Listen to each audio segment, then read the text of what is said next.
Ang daming naglabasang budget smartphones ngayon mula 3K hanggang 5K. Tulad ng Itel A80, Tecno Spark Go 1, Realme Note 60, Poco C61, Samsung Galaxy A06, Honor X6B, Oppo A3X at Vivo Y03T. Kaya naman kami dito sa Tech You Know ay gumawa ng data analysis para malaman kung anong phone ang dapat mong bilhin nang hindi masayang ang pera mo.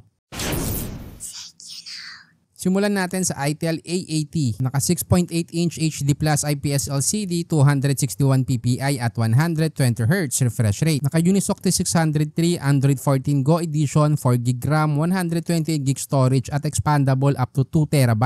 May side-mounted fingerprint scanner, 50MP main camera, 1080p video recording at 8MP front camera. Idagdag mo pa ang 5000 mAh battery at 10 watts charger. Okay, mapunta tayo sa pros and cons. Para sa pros, meron tong large display, high refresh rate at expandable storage. Sa cons naman, mas mababa ang resolution nito compare sa iba at yung 10 watts charging ay medyo may kabagalan. May SRP na 4,049 pesos. Ang susunod naman ay yung Tecno Spark Go 1. May 6.67-inch HD Plus IPS LCD, 263 ppi, 120Hz refresh rate at IP54 rating. Ang ibig sabihin ng IP54 ay meron tong additional protection sa alikabok at talsik ng tubig. Naka Unisoc T615 Android 14 Go Edition, 4GB RAM, 64GB storage at expandable up to 1TB. Naka 13MP main, 1080p video recording at 8MP front camera. Dagdag mo pa ang side-mounted fingerprint scanner, DTS dual speakers, 5000 mAh battery at 15 watts charger. Para sa pros, affordable, may IP54 rating, dual speakers at 15 watts charger. Sa cons naman, medyo may kababaan ng storage capacity at camera resolution. May SRP na 3,554 pesos. Ang susunod naman ay ang Realme Note 60. May 6.74-inch HD Plus IPS LCD, 260 ppi,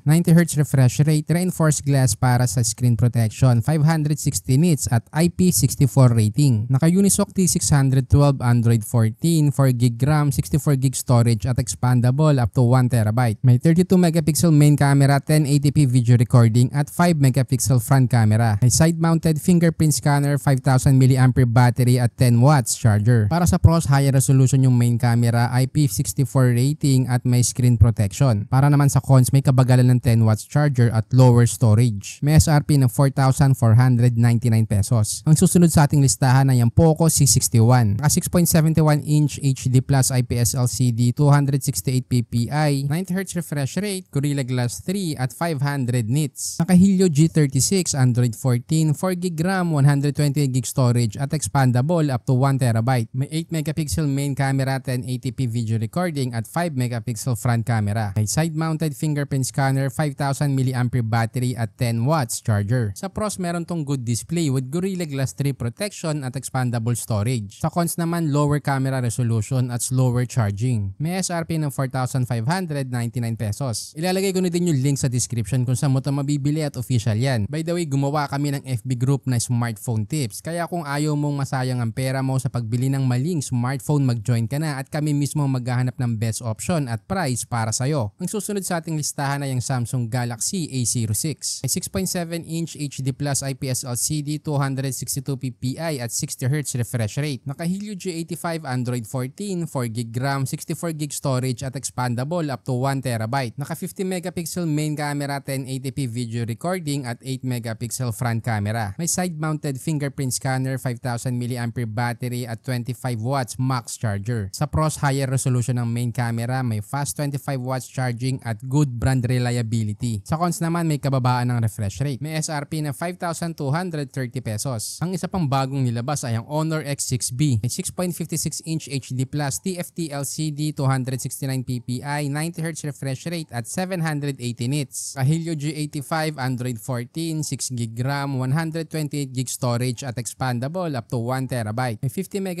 main camera, 1080p video recording at 5MP front camera. May side-mounted fingerprint scanner, 5,200 mAh battery at 35 watts charger. Para sa pros, merong higher RAM, 35 watts charger at large battery. Sa cons naman, TFT LCD lang instead of IPS. May SRP na 5,699 pesos. Ang susunod naman ay ang Oppo A3X. May 6.67-inch HD Plus IPS LCD, 264 ppi, 90Hz refresh rate, Panda Glass protection, 1,000 10,000 nits at IP54 rating. Snapdragon 6S Gen 1, Android 14, 4GB RAM, 64GB storage at expandable up to 1TB. Naka 8 megapixel main camera, 1080p video recording at 5 megapixel front camera. May side-mounted fingerprint scanner, 5100 mAh battery at 45 watts charger. Sa pros may high brightness display, fast 45 watts charger at good build quality. Sa cons merong lower camera resolution. May SRP na 5,169 pesos. Ang susunod naman sa ating listahan ay ang Vivo Y03T. May 6.56-inch HD Plus IPS LCD, 269 ppi, 90Hz refresh rate at IP54. Naka-Unisoc T612, Android 14, 4GB RAM, 64GB storage at expandable up to 1TB. A 13 megapixel main camera, 1080p video recording at 5 megapixel front camera. May 150% volume boost, side-mounted fingerprint scanner, 5,000 mAh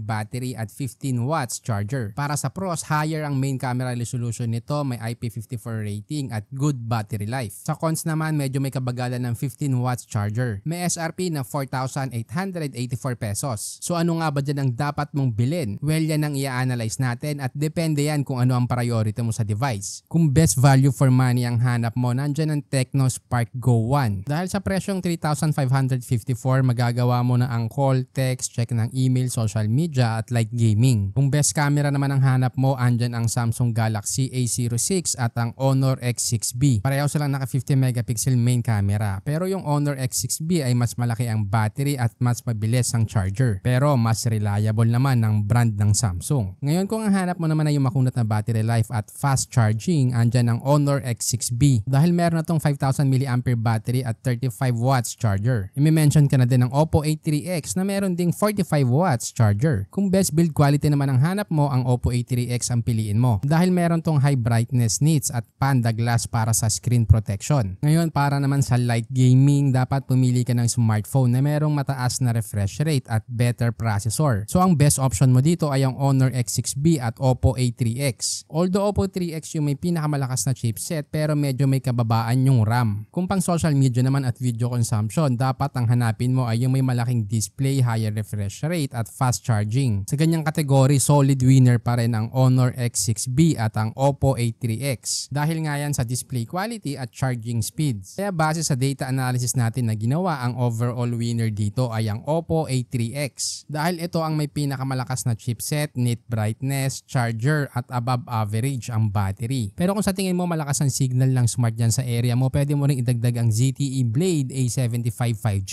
Hindi ko na lang din siya muna sinama sa listahan dahil nga naka-exclusive pa lang siya sa smart. By the way, ginawa ko nga pala ang TechUknow dahil sa dami ng smartphone na lumalabas ngayon, napakahirap ng mamili. Kaya dito sa channel kami na mismo ang nagre-research para malaman kung anong device ang pinakasulit para sa budget mo. Pero para makagawa pa kami ng ganitong content, kailangan din namin ng suporta mo. Kaya huwag kalimutang mag-subscribe, i-like at i-share ang ating video.